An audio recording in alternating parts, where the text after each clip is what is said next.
வணக்கங்க. நான் உங்கள் ஜேஜே நாட்டுக்கோழி ஃபார்ம்ஸ் மதிவானன் பேசுகிறேன்.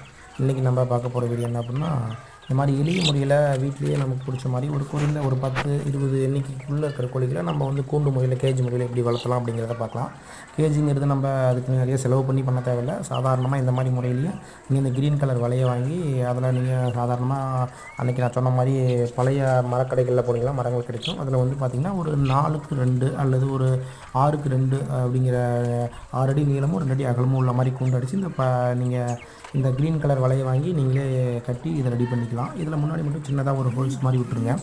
இதில் வந்து கோழிகள் தலை மட்டும் வெளியில் வர்ற அளவுக்கு நீங்கள் ரெடி பண்ணிவிட்டு வெளியில் பிவிசி பைப்பு வந்து பாதி அளவுக்கு கட் பண்ணி பெரிய சைஸ் பிவிசி பைப்பு அதில் ஹோல்ஸ் போட்டு இந்த கம்பியிலே அப்படியே கட்டிடுங்க.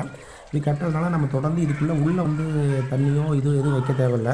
வெளியிலேயே நம்ம இப்படி கொடுக்குறதுனால என்ன ஆகும், உள்ளே எந்த அசுத்தமும் ஆகாது. உணவில் வந்து தேவையில்லாத அது கழிவுகள் வந்து கோழிகளுக்கு நோய் வராமல் பாதுகாக்க முடியும்.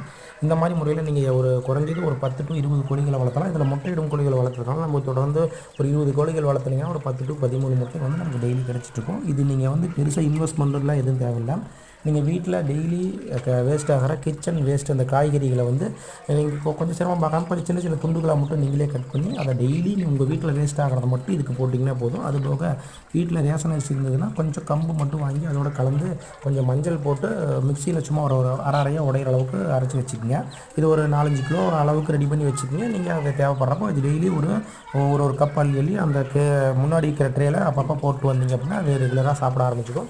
அது போக உங்கள் வீட்டில் ஏதாவது கீரை வேஸ்ட் ஆகிறது, கொத்தமல்லி கீரை வேஸ்ட் ஆகிறது, காய்கறிகள் பீட்ரூட் கேரட் போன்ற எல்லா காய்கறிகளும் சின்ன சின்ன துண்டுகளாக வெட்டி போட்டுருங்க. அதை அப்படியே சாப்பிட்றோம். நீங்கள் கிச்சன் வேஸ்ட்டை தேவையில்லாமல் குப்பைகளாக டம்ப் பண்ணி வைக்கிறத விட இந்த மாதிரி நீங்கள் கொடுத்து ஒரு சிக்கனையே நம்ம முழு கோழிகளை நம்ம வீட்டில் வளர்த்த முடியும்.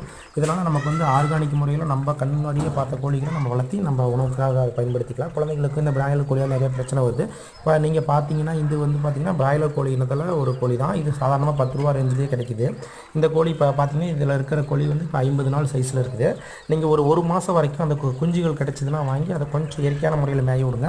அதுக்கப்புறம் கொஞ்சம் வளர்ந்ததுக்கப்புறம் இந்த மாதிரி கூண்டு முறையில் அடங்கினா கொஞ்சமாக அது ஃப்ரீயாக வெளியில் சுற்றினா தான் நல்லாயிருக்கும். நான் இது வரைக்கும் பார்த்திங்கன்னா F1ங்கிற அந்த மருந்து 7 நாளையிலையும் அப்போ 14வது நாள் லசோட்டாங்கிற மருந்து மட்டும்தான் கொடுத்தேன்.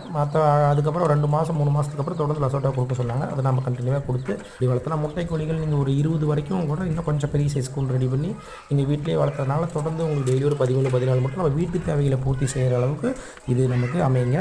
இந்த வீடியோ உங்களுக்கு பிடிச்சிருந்தது அப்படின்னா நம்ம இது வரைக்கும் நம்ம வீடியோ சப்ஸ்கிரைப் பண்ணாதவங்க சப்ஸ்கிரைப் பண்ணிக்கங்க. அப்படியே தொடர்ந்து நம்ம வீடியோவோட லிங்க் உங்களுக்கு அடிக்கடி வேணும்னா நம்மளோட பெல் ஐக்கானையும் தொடர்ந்து கிளிக் பண்ணிக்கங்க. நன்றி.